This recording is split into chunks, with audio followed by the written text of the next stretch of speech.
Welcome to the Your Life Rocks podcast, where we believe life balance is possible. Yes, even for you. This show is designed to help working moms focus on the things that matter most in life and helping you balance all that life has for you with practical tips from one working mom to another. My name's Jenny Stemmerman, and I am so glad that you're here to hang out with me today. You know, today's episode is a fun one, and we're talking all about traditions, but not just for the sake of traditions and not because it is Christmas time, which, hello, there's a lot of traditions going on this time of year, but because traditions are one of those things that can drive the roots of your family so much deeper. It's what bonds you all together. And today I am joined with an incredible guest, someone who you're probably familiar with if you've listened to this show before, Kimberly Walton. You know, Kimberly is our go-to marriage expert, and she's also a college professor, you guys, so she knows her stuff. She has studied customs and traditions for years, and in her practice of helping women in their marriage and with their families, she has seen the benefits of strong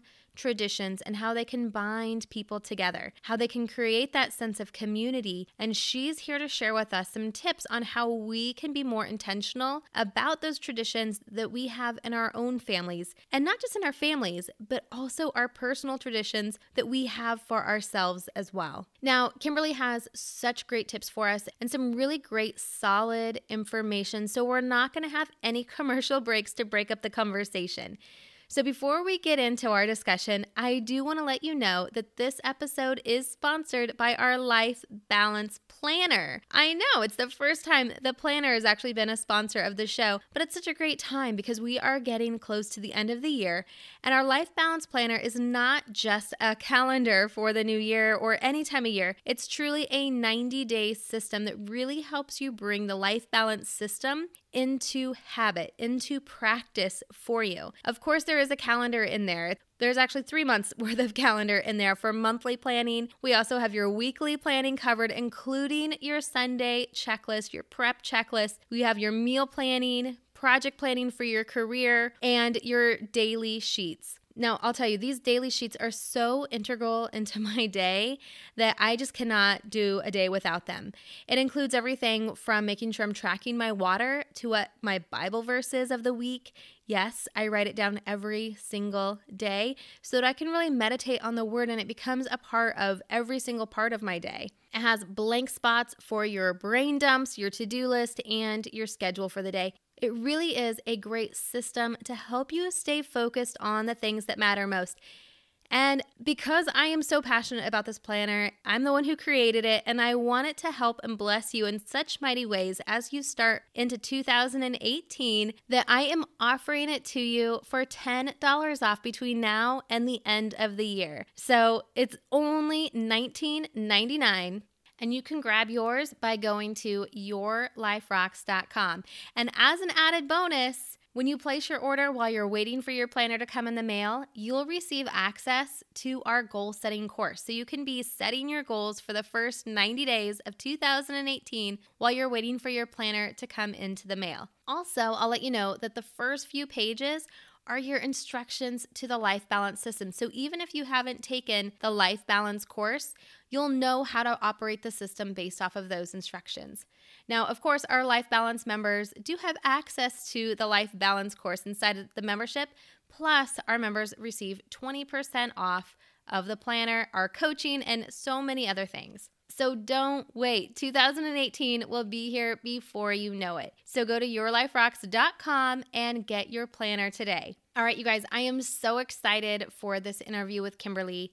And I gotta say, I really took a lot of the things that she said to heart and am really thinking about the ways that I can be more intentional about the traditions that my family has and the traditions that I have personally, because it just enriches life so much more. So let's get right into my conversation about traditions with Kimberly. So Kimberly, I'm so excited to have you back on. How was your Thanksgiving? You know, it was really good. My birthday this year actually was on Thanksgiving. So that's always a weird thing when that happens. Oh, happy birthday. Thank you, thank you, thank you. But we have kind of a non-traditional Thanksgiving thing that we do. So it's fine because our big Thanksgiving actually was just Saturday. So we do kind of this weird thing, which I'll talk about in a minute when we get into it, some of the different themes. But, I don't know if your listeners realize this, but I am a lifelong student of customs and traditions and rites of passage. I have been studying these for years. I am somewhat fascinated by them. Most certainly, I'm captivated by them. But I've studied these things informally on my own, and also formally. I've taught these different classes, and I teach at the university. I don't know if people realize that. And so much of it is about culture and tradition and the geography of all these things. So it's a treat for me to be able to be here to share this information and maybe give people some ideas and just think about some of these traditions and cultures, customs that we do. I love this. And, one of the things that really inspired me to ask you to come on the show and talk about this, I know way back when we first met, I think it was one of the very first podcasts I had you on, you had mentioned something about how much you just really loved traditions and how it really can go deep into relationships. And so, you were the perfect person for me to think about when I wanted someone to come on and talk about how we can really embrace traditions within our relationships, within our families, because it is something that I found as my boys are starting to grow up a little bit older. And I know we have some audience members with kids right around the same age as mine, some that are a bit younger, but they're really holding on to the family traditions. Then some of them happen kind of by accident. Absolutely. Whenever we have skipped them, they've really made it known that is something that they really love. And for me, really wanting to dive deeper into being the best mom that I can, I feel like this is one of those things that if we're really intentional about those moments that we're creating with our families, it can make a big impact. Absolutely. And one of the things I want to do as we get to the end of our chat today is I want to talk about what happens when we lose those traditions, the grieving that we have to go through, because I have a good story of where I had to grieve a tradition and I was like, oh my gosh, something I didn't see coming. And even the idea of when children grow up and you're no longer doing some of the traditions. So I'm actually going to talk about that as kind of a wrap up at the end. Just what do we do? Because we have to understand that that's going to happen also. And if we know this is coming, we can actually set it up to be almost a new tradition. That's amazing, because I have never, when you said that, it kind of made me sad a little bit. Seriously. I've never thought about it though, but when you really, when you said that, I was like, yeah, some of those traditions aren't going to be like a forever thing. So we really have to make them count. Yeah, kids, sleeping underneath the Christmas tree in their new pajamas is not going to happen when they're 35 and have kids of their own. Let's hope right? not. Well, yeah. Yeah, maybe I've done something wrong if that's the case. So, I love this time of year. We have the changing of the seasons and we have the leaves falling, at least where I'm at. We have all these family gatherings and there's so many celebrations that are going on that this is the time of year where we really want to talk about these traditions. And I know Thanksgiving has already passed, but I'll actually talk about some of those so maybe people can implement some of them.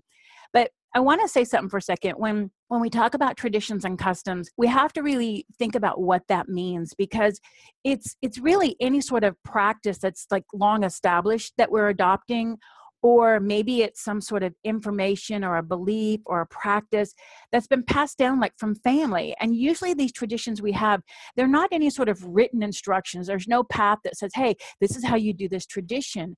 And the beautiful thing with that is that it leaves for some flexibility as families change or grow, that they can adapt and be molded. And I like that, but it also keeps us connected with our elders, if you will, because we have to say, hey, how did we do this? What did we do? So it helps to keep us connected. And that's one of the really good things about adopting traditions and customs, is it gets us that sense of community. Yeah. And you hit the nail right on the head when you said that connection, and thinking of my own kids and even myself. That's why I love the traditions, is it keeps us connected to, when I think about some of the traditions I've passed on to my kids, they're traditions that I had growing up with my grandparents. And when we're reenacting that within our family unit, it just keeps me connected to my grandparents in a different way now that they've passed. Mm-hmm. Right. You had all of these growing up and they were shared, and then they're still important to you. And that's the beauty of them. And when we lose those traditions, we lose that sense of connection. We lose that sense of even identity. And I like to tell people that when it comes to our traditions, we need to understand it's more than just a habit, that there is a sense of balance and belonging that goes on. There is a sense of security an identity that shows us that we're part of something greater, and it allows us to feel loved, also to show love. These are ways of passing along our values and our beliefs and our ideas. And so it's really so much more than than just some sort of habit that we do out of some sort of obligation. Yeah. And I love that you use the word obligation, because I think that there's so much, especially around this time of year, that sometimes we have kind of like those traditions that we think about positively, but then we have other traditions that are more of an obligation, that are a little bit heavier. And I know, with my family and my husband's family, there are a lot of those around this time of year, but I just want to encourage our listeners, as you're listening to this, to what we're talking about on this episode, that it's not just a Christmas thing. Like, we're really talking about traditions that kind of last all year round, right? Mm-hmm. And some of them, obviously certain traditions, especially right now, they're more common, but we do have others, and we do have the general sense of what a tradition is about and how to implement them. And that's going to be one of the things that the people that are in the member site will get a chance to do. Is if you're feeling you need more of a tradition, I'm going to provide a handout for them just to say, where could we do this? Where do we feel a need for this? How do we evaluate if it's right for our family or not? Because people oftentimes will come to me and say, I feel like I have a shortage of traditions throughout the year. What do I do? And I'll sit down, I'll actually help them. Well, the natural ones are ideally the ones that are best, but there's ways to start implementing them by, this family does this and my kids always appreciated it. So for the people that are in your member section, they'll get a free little handout on maybe how to kind of brainstorm some of that for themselves. I love that you're providing that for them, because the membership really is all about creating an intentional life for yourself. And I feel like this is just one of those ways of going deeper, like setting your roots, like really deep down, not just for yourself, but also for your family. Mm-hmm. So thank you so much for doing that. You're amazing. Thank you. I'm pleased to do it. So, and with traditions, when we talk about them, sometimes people are like, well, I don't really have traditions. And I always ask them, have you been to a wedding recently, a funeral, a baptism? If so, you've been around traditions, because those are so steeped in tradition. And sometimes people in the Christian arena, they'll be like, well, I don't know about this tradition stuff. And I'm like, no, traditions, again, weddings, funerals, baptisms, communions, any of those things have tradition already. We take these big ideas and we have to have some sort of tradition that goes along with it, partly out of order. Because otherwise, we need something that says, yeah, a wedding is this way, and people walk down the aisle. It gives us a sense of safety and security, and allows us to be in the moment more, because rather than going, what's coming next. So I like to make that point as well. And customs and traditions, I tell people, it's just like a tool. It's like any tool. It can be used well, it can be used poorly, and it can be not used at all. And so it really is just another tool to bring our family closer and stronger. But again, it can be used well, poorly, or not used at all. I think that that's really good to differentiate between all of those things, because like I said before, there are some traditions that a few years ago I had to just let go of, because I thought, why am I doing this? It's torturing me, and there's no actual positive benefit to them.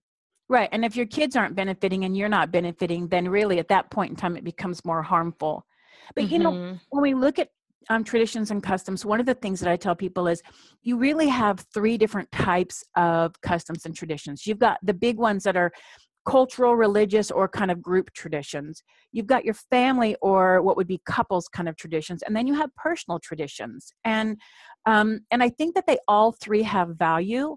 And I could easily argue that neither is more important than the other. But so often we just focus on the big overarching ones, but we forget about some of the more intimate family ones or the personal traditions. They all have value. And it might be something, for example, where Thanksgiving is the fourth Thursday in November, and that's a cultural kind of tradition. But if we took that tradition and we tied into the idea that everybody goes around the table and they say what they're thankful for Christmas, that's more of a family, because different people do that. Some people don't, and they do a different version of it. And then the personal on top kind of idea like that would be that, the people who take Thanksgiving and they use it for a specific thing. Like for me, because my birthday is right around Thanksgiving every year, and sometimes like this year it is, I always make a vision board on Thanksgiving Day. Or not Thanksgiving, but right around my birthday. So that's the personal and also the family and then the big cultural ones. So all three of them have value, but so often we only look at the big cultural, religious, or group ones. Yeah, or kind of just the family ones. Because I know a lot of people that like their family traditions, like those like rank higher than any other cultural traditions that they have or any other kind of group traditions that they have. Mhm. So let's talk a little bit about that, like the cultural and the religious and the group traditions. Do you feel like those are ones that are really like everyone has? I mean, obviously like certain things like, well, even not, I was just going to say like the date of Thanksgiving is the date of Thanksgiving, but you guys chose to celebrate it not on Thanksgiving. So I guess it's not really set in stone, is it? It's not, but here's the thing. When it comes to traditions and customs, the ones that are the strongest and the ones that mean the most are the ones that either happen by accident or they're customized and unique to your family. So the idea of Thanksgiving for us, we have what we call our traditional Thanksgiving on a non-traditional day. Okay. And that's what it is. And it got started because we were hosting our first exchange student about a decade ago. Now, for Thanksgiving, we took the kids, exchange student as well, all to Thanksgiving, basically day at Disneyland. So that means we didn't have a traditional Thanksgiving, but we wanted our exchange student to experience a traditional American Thanksgiving. So we said, okay, let's do a bigger one. And we had only done like, 10 people in the house before. We did a really big one in the house and had like 30 people. And we did it the Saturday after Thanksgiving. So like 10 days later.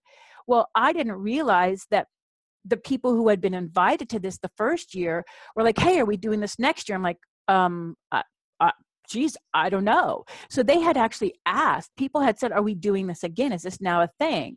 So I had to talk to the husband and say, hey, are we doing this again? What do we want to do? He's like, well, I guess if they're asking, let's do it. And here we are almost a decade later where we're doing the traditional Thanksgiving on a non-traditional day. And this year we just, like I said, it's like the first Saturday in December for us, but we just had 30 people in the house again.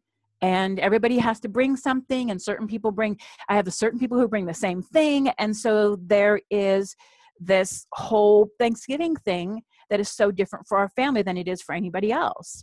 That's amazing. I mean, because it's like, it's not even just like a tradition for your family, but it's become like an extended tradition for just those like extended friends and family that you have as well. Mm-hmm. And it depends on the year, because we've had one year where there was a real big snowstorm and we had people who were further up in the elevations that couldn't come.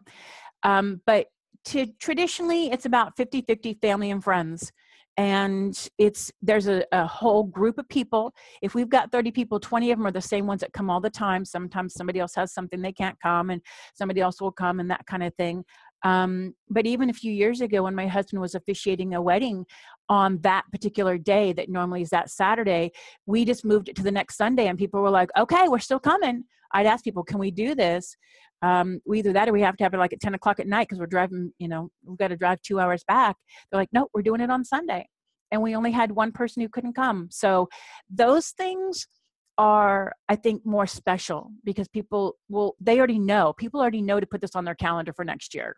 And it probably makes them feel like we were talking before about like that connection and that community. Like if you're invited to that non-traditional, traditional Thanksgiving at your house, like you really are like the inner circle. Mm-hmm. Yeah. And they are some of the most important people in my life. And they know. And this year, one of the people that came, he came, but his wife and his daughter didn't because they had something else to do. And so they chose to divide and conquer. He came and represented the family. She made the fruit salad that she always makes. And he came and said, I'm here. They went to a craft fair, but I'm here. And I thought, well, that's kind of cool because he's like, well, we can't not go, Right. So again, it's that thing where you go, wow, this is something I know to count on. I think that's a key thing there too, the count on. So this would really fall under that group tradition, correct? Yeah, it's or family. Yeah, group is Thanksgiving, and then family is the fact that we do this wonky thing that's not on the day that everybody else is doing it, which I have to tell you, the turkey is always a lot cheaper. I can imagine. The problem is finding one that's like 20 some pounds. For 30 people. Yeah, that's not always easy. We always have to get ham too, because there's just not enough turkey. Yeah. But, those kind of things are significant. But, there's lots of other ones that people do. Like I have people tell me that they have things like the kids on Thanksgiving serve the dessert. And that's their family tradition. Or some people play board games afterwards, and we do that. We have board games that we do. We usually play apples to apples. Some people go do a turkey trot in the morning. Some people do this. I have a client that told me they have a white tablecloth, and every year people with these fabric markers sign it, and then they have a clear cloth they put over their table, and so it doesn't get soiled. And somebody else told me they have a tradition similar to that. But what they do is afterwards, they embroider over the names so that they don't have to worry about it, and they can wash the tablecloth. So those things are interesting, pass me down things. But I can't help but think, what happens to that tablecloth? How does that get passed down to the next generation? Whose is that going to be? It's like, that's going to be in the will. The tablecloth goes to, I love it. That's so awesome. So I love these things because they are very unique, and they're really, like, some of them probably happen by accident, but even, that Thanksgiving tradition that happened by accident, then you guys chose to carry it forward, right? So it's always that decision of really what it is that you're going to carry forward. Now, on a similar note of things that we are choosing to carry forward, I want to tackle something that's might be a little bit of a harder subject, if you're good with that. Okay. Let's talk about some of the religious traditions that we have, especially in the Christian religion. I mean, I know right now we're right hot into holiday season, Christmas season, Advent. So let's talk a little bit about some of those traditions, because I feel like some of those things can become we were talking about the ones that we choose, but then some of these are ones that we really feel obligated to do, right? Well, and at that point in time, they become a task or a chore. And I personally can't imagine that God wanted these things to be a task or a chore. So when they start becoming an obligation, you have to ask yourself, is it an obligation that I choose, or is it an obligation that I feel obligated to do? And sometimes I try to give people permission to downgrade it a little bit. So if you're going to have a manger in your house, maybe you don't need to have 42 of them. Maybe you have one. So sometimes the reason that it can feel heavy for people is because they're overdoing it. If you're doing the Advent calendar, you're doing the candles, it's okay to go small. You don't have to go large. You don't have to make it huge. And that's one of the problems, is people make it huger than it is, and they forget to remember what the season's all about. I have a couple of things that I love about this time of year that people do that are kind of related to this, where I know several families that make for Christmas dinner, their dessert is a birthday cake for baby Jesus. And they put Jesus's name on it, as if, how we do that for birthday cakes. We decorate them and things like that. And that's a way to help kids remember what this is all about. And especially if you can get the kids into making the cake and decorating it, and not like not with like a cross on it necessarily, but like glitter, or not glitter. You don't put glitter on your cakes, but little. You can. Well, I found in a specialty place, edible glitter. Yes, and I'm sure it's gold flakes and everything. But there's these things that we can do. We can take some of these ideas that are more religious, and we can maybe add our own flair. Like, I know this time of year, most people they have some sort of manger situation, and maybe it's larger, maybe it's smaller. My mother-in-law has a lot of mangers that she puts out at this time of year, and I love them. But if my kids were younger, one of the things I would do different is I would actually take the manger and I'd put it off to the side, and I would take Mary and Joseph, and I would take the wise men and the travelers, and I would actually start them like on the other side of the room, and each day we would move them closer. Oh, I love that. They're actually making the journey. And then I have a friend who does something where on Christmas Eve, they hide baby Jesus in the house somewhere, and the kids have to find him, and they have to put him in the manger, because really baby Jesus shouldn't be showing up in the manger until Christmas Day. And so they do this whole thing on Christmas Eve. And one of the things that they told me is that's a challenge is they have one baby Jesus and they have two kids.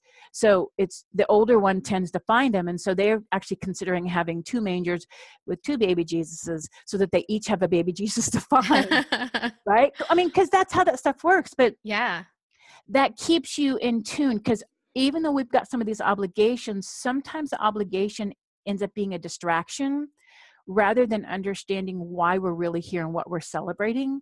And I don't think that's really what God intended. I think he intended for us to be reminded of what we're celebrating and what Jesus really did for us, and his being born and even his crucifixion, what that was all about.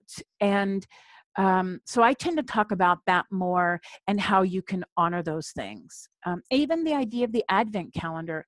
We hosted another exchange student a few years ago, and because we're gluttons for punishment.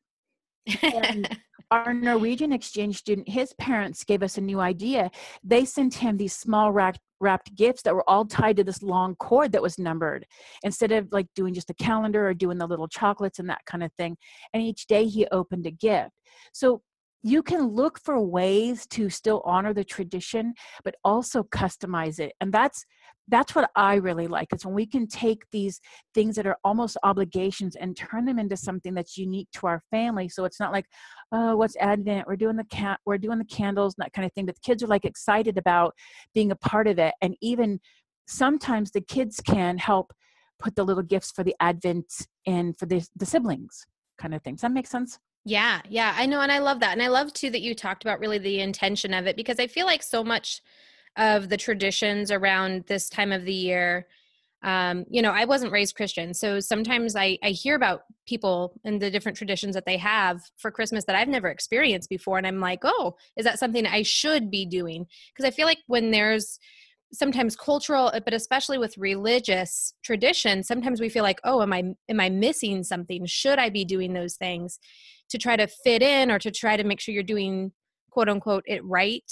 Mm-hmm. But I love that you really talk about the intention of it and the heart of it, and really examining what it is that what you want to experience, and be intentional about creating that with what you're doing in your activity. Right. And if you end up making Christmas a chore or some of these things so stressful, I think that has a counter effect for your children.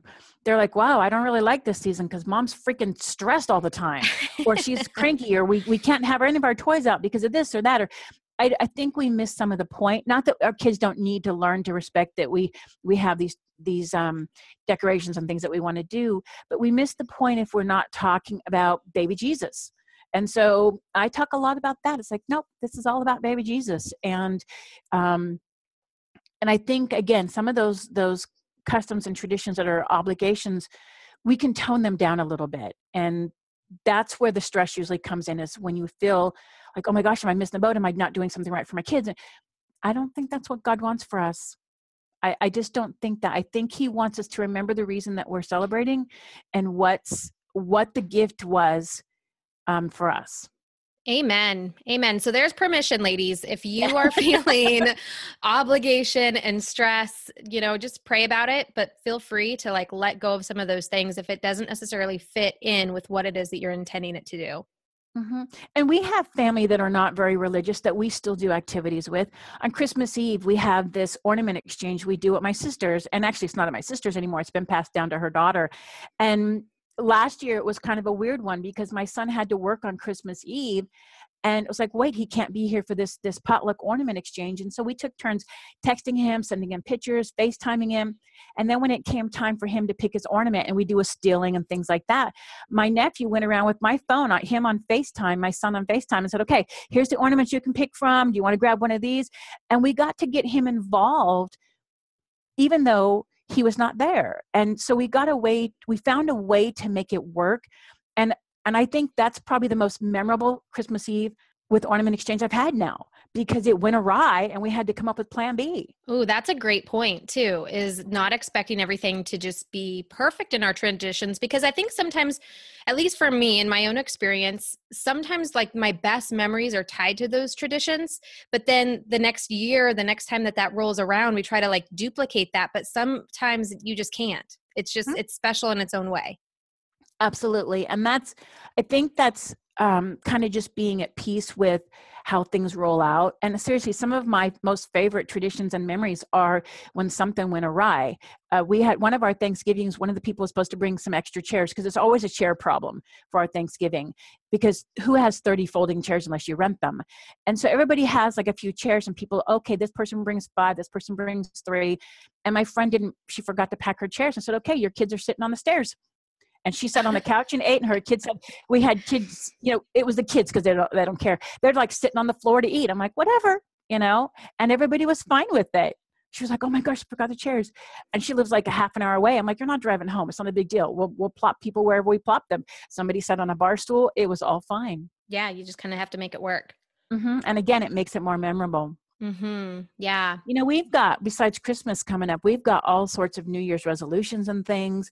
And, that's one of those times where I think we end up having problems with some of our conflicts with religious beliefs, because there tends to be a lot of superstition at times too.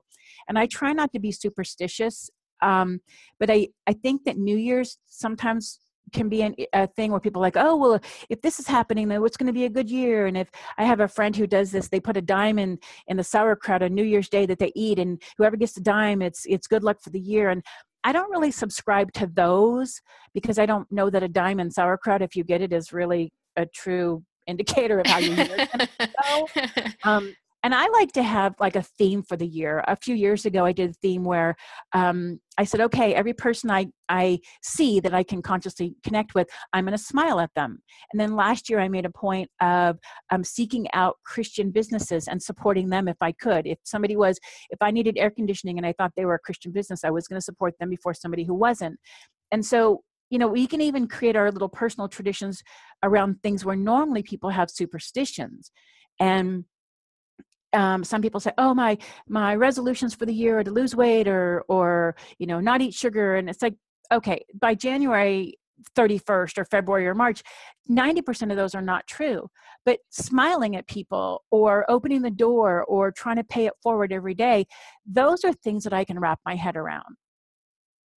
Yeah, that's really good. And I love too that it's a personal tradition of yours. And it is. Nobody in my family does that, but I have my theme for the year, and I'm trying to be conscious of it. In the beginning of the year, I have like a little sticky note in my car. What's my theme again? But it works for me. So talk to me a little bit about these personal traditions, because I have a lot of personal traditions that I have for myself. But when we're talking about the other traditions that we were just kind of discussing, it really was about connection and community.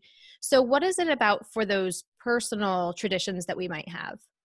Well, a personal tradition, like one of the ones I have is around Christmas time, I always give to the Leukemia Society. I give a donation to them. And for me, that's important because my little brother passed away from leukemia. And so if anybody comes to me and they're supporting the Leukemia Society, like that's a sure thing I'm going to give. I also, for me, a personal tradition is every 2 years I cut my hair because my hair grows really fast and really long. I cut my hair and I donate it to a place that makes wigs for kids. And so those are significant for me. I do those out of a sense of something in my life that has made this important. I have some sort of issue with it. So for me, the reason I get my hair cut and donated for a place that makes wigs for kids is because, again, my little brother had leukemia. Now, he just wore a ball cap and nobody really cared, but I figure there's little girls out there that would really like a wig, and my hair is very thick and it's a unique color. It's very blonde naturally, and it grows so fast that it's something I can do that's really priceless. So that's a personal tradition I do. I have people that measure my hair like monthly. There's a ruler that friends and family use. They're like, let me measure hair. Do you have 12 inches yet that we can cut? It's like this whole big event on when I'm getting my hair cut. And it usually takes about 2 years. And so that would be a personal tradition as well. But it sounds like even the personal traditions, there's still a connection to something in our past or something that just makes us us.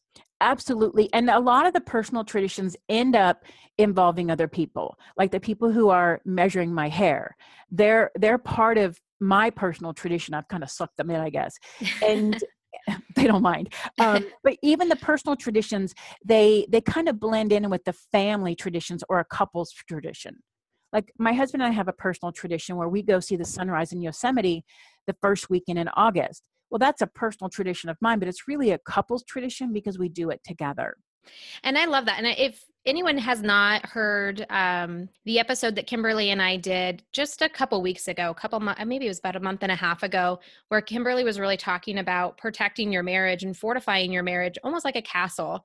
And she used that illustration. And in that conversation, we really did talk about strengthening your marriage through those traditions and those little things that you do to stay connected. So talk to us a little bit about if someone's listening to this and they're thinking, you know what, my theme for this upcoming year, I want it to be more intentional. I want to be able to be more intentional about all areas of my life. How can they create more traditions with their marriage? Well, I think when it comes to the marriage, one of the things you have to look for is the things that are unique already. Like my husband and I have a couple of little weird autocorrect things that have happened. So for example, I was trying to text him, like, oh, that's super sweet. And it came out the word seaweeds, which I had never typed the word seaweeds before. So I have no idea why that came up. But now instead of us saying, I just type in seaweeds and he knows what that means. And anybody else reading it would be like, what? And so those kind of things, they give you a little connection and you don't realize it, but it's a little bit of when you get that text or you smile and you feel connected, you feel like you're courted to them. So anything like that's already naturally happening, don't correct it.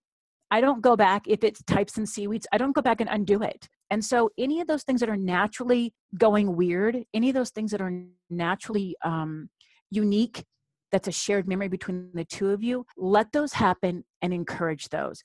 Other things you can do when it comes to your marriage is you can look at what traditions your mate maybe has had with their family that you could reproduce.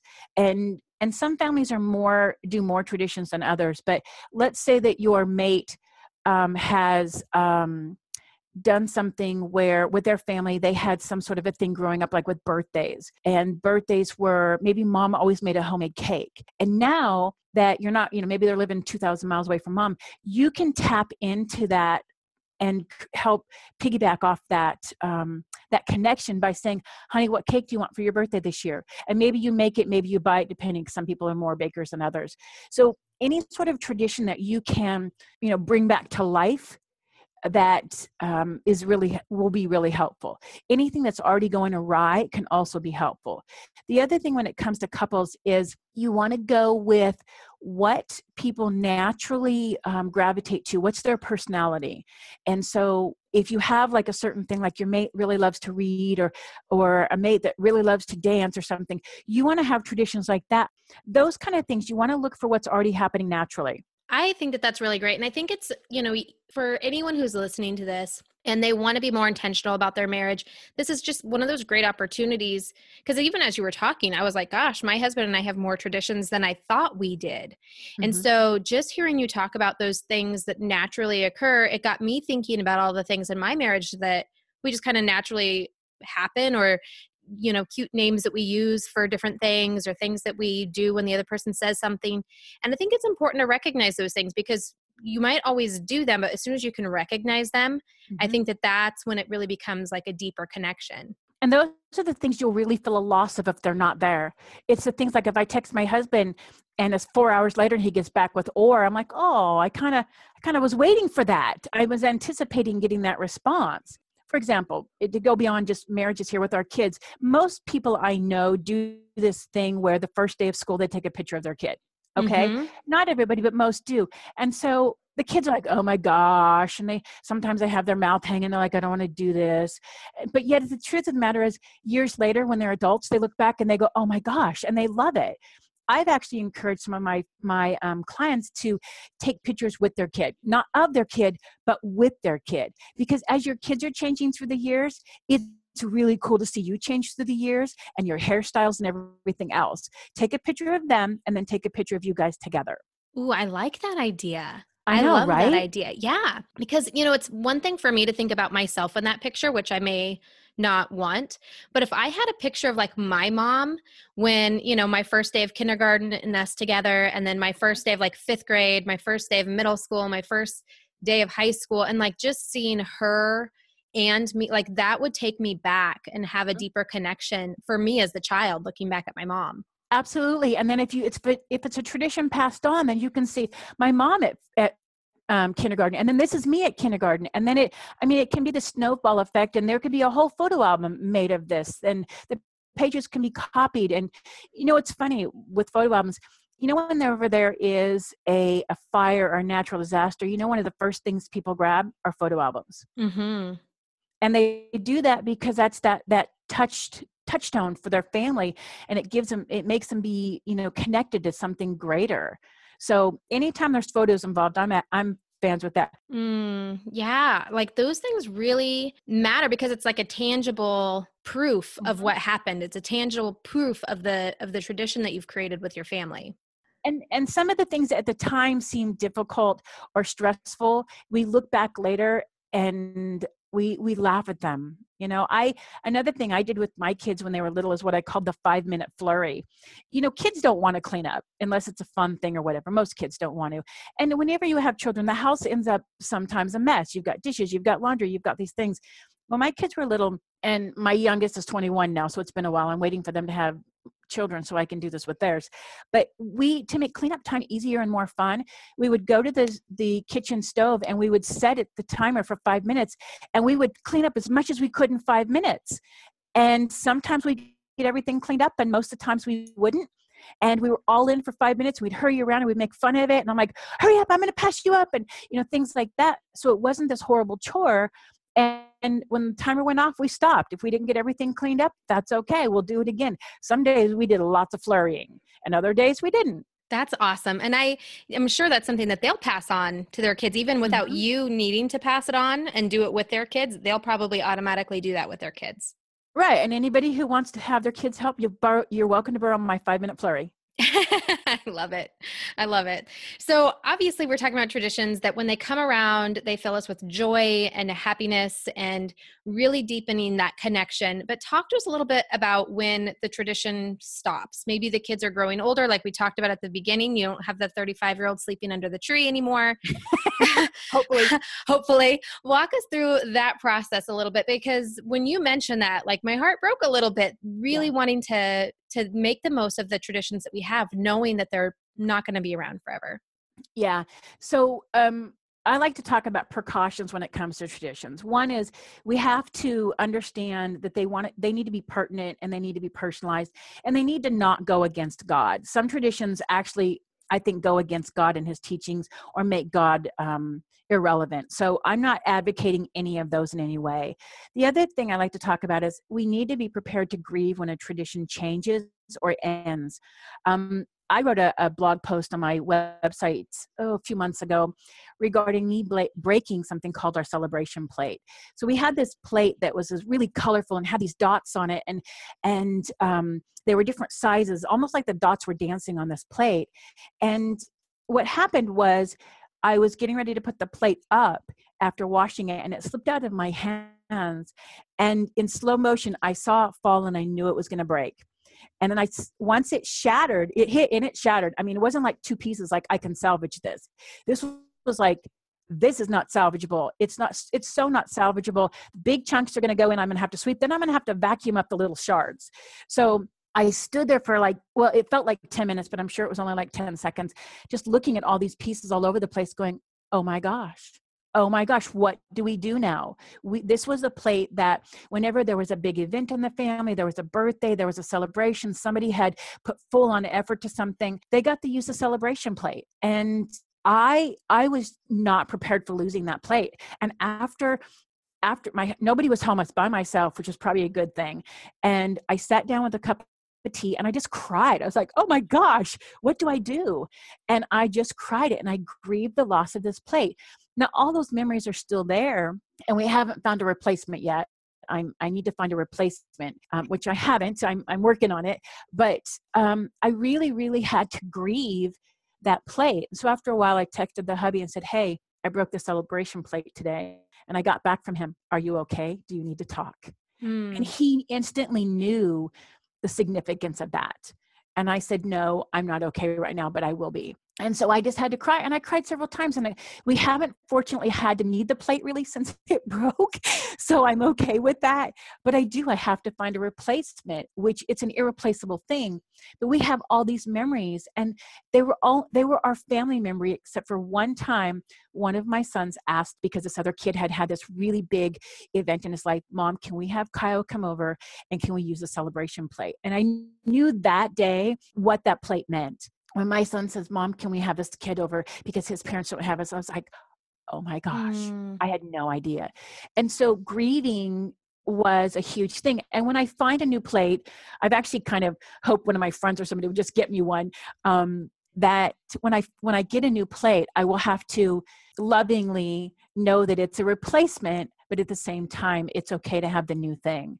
A friend of ours, they have 2 daughters, and this is their first year without having the daughters in the home. And they're a very wise couple, but they had talked about the fact that this was going to be their first Thanksgiving without their daughters. One is married, one of them's away at school, and they were all prepared for it. And then they just told me the other day when they were at our Thanksgiving, they said, we were snapping at each other all day on Thanksgiving Day, and we didn't realize it until later that we were sad. They were grieving and they were sad. And they had to both apologize to each other. They had to full on, oh my gosh, I didn't mean this. I didn't mean that. And they had to basically grieve, even though they knew it was coming and they had intellectually done it, but they didn't grieve the fact that they didn't have their kids. So if someone is kind of in that season where there is a tradition that's just going to be different going forward, maybe it's a loss of a parent or a grandparent, or the kids have grown up, or maybe it was a tradition that they did in a town that they no longer live in.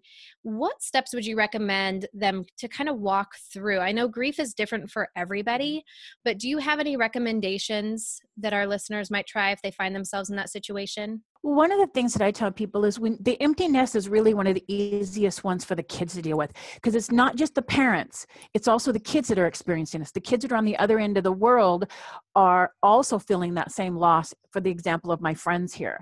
And so one of the things that they've done is they've tried to duplicate on a smaller scale some of their traditions. What they've done with their children is they have sent them recipes of some of their dishes that they make at Christmas, and so that they can duplicate them where they're at. They can duplicate Dad's stuffing mix and Dad's salad dressing, so that they can have that. I know another friend, their child went away to Boston University, and they had the tradition of pajamas at Christmas. And so one of the things the parents did to not feel that total loss is they sent the children pajamas and said, this is what you open on Christmas Eve. So there was still that connection, even though they knew it was going on. One of the beautiful things about technology right now is you can actually open presents in front of each other. You can FaceTime, you can do things. So you have to think creatively, like we did with my son on the New Year or the Christmas Eve Ornament Exchange.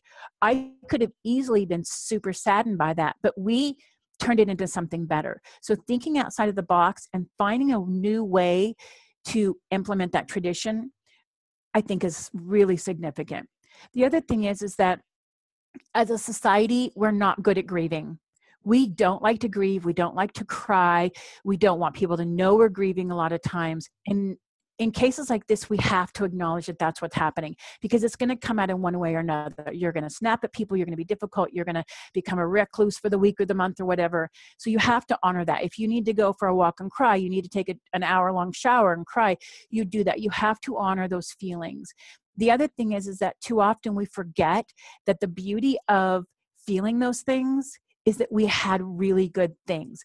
Meaning, if you're missing somebody, there's a blessing that you get to miss somebody, because there's people who would love to be able to miss somebody and they don't. So looking at the other side of the coin, which is I'm fortunate to have these experiences that I can miss, sometimes can be also freeing. Does that make sense? Yeah, completely.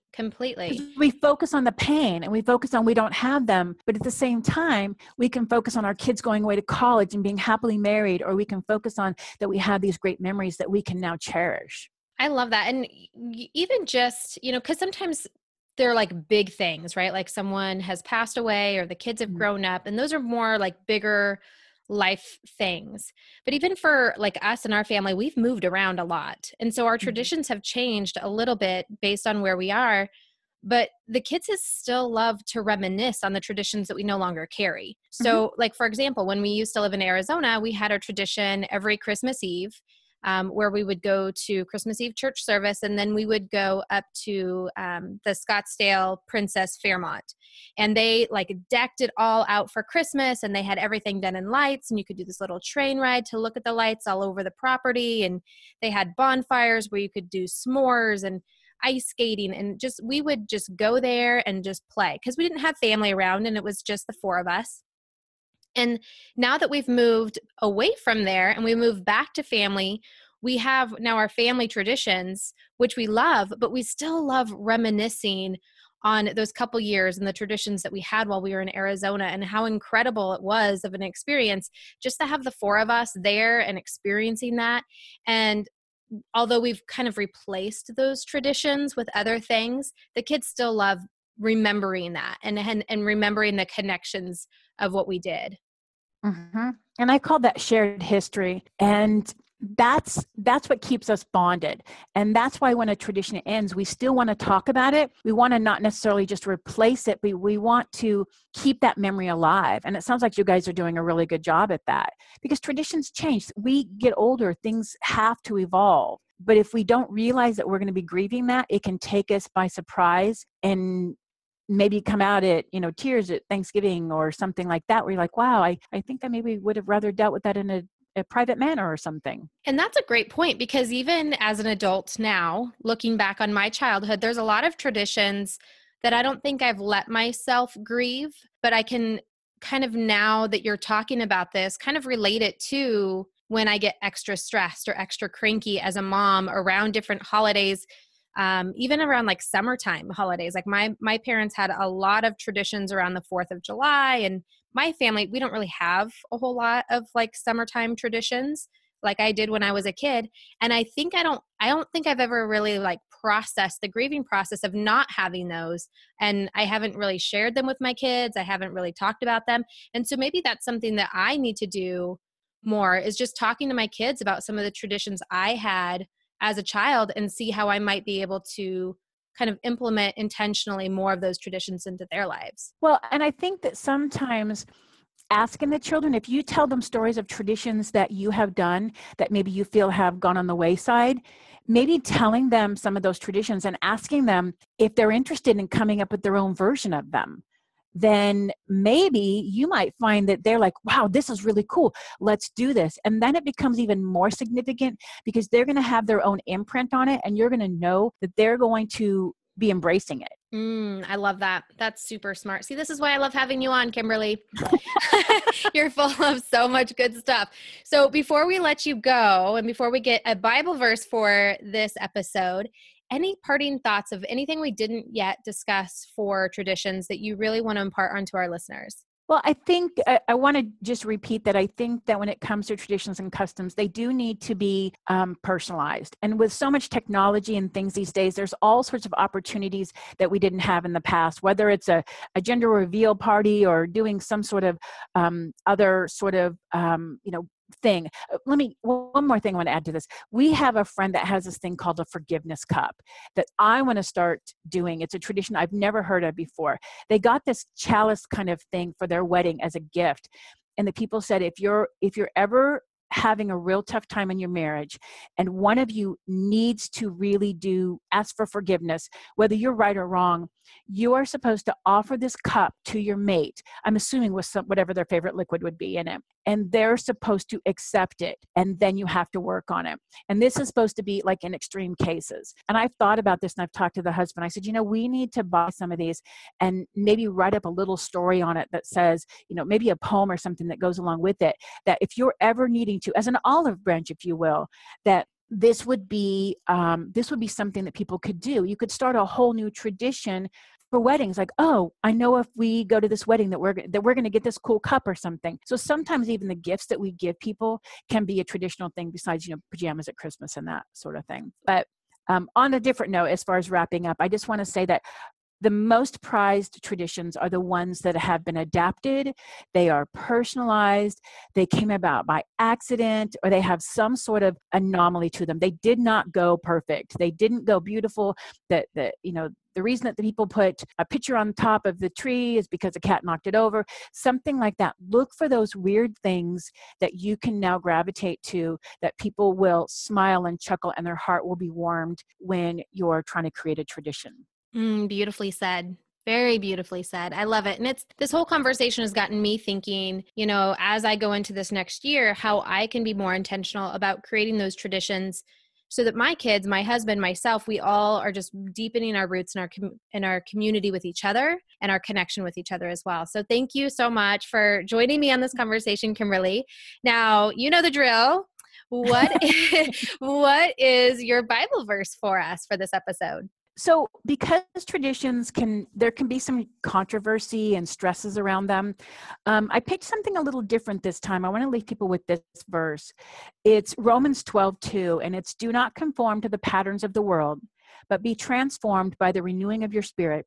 Then you'll be able to test and approve what God's will is, his good, pleasing, and perfect will." That is an amazing verse for everything that we just talked about. I think, going back to what we were talking about with, especially around the holidays and the traditions that come, that just gives so much grace to people to really search their heart and search for Jesus in this season and to do the things that really matter the most.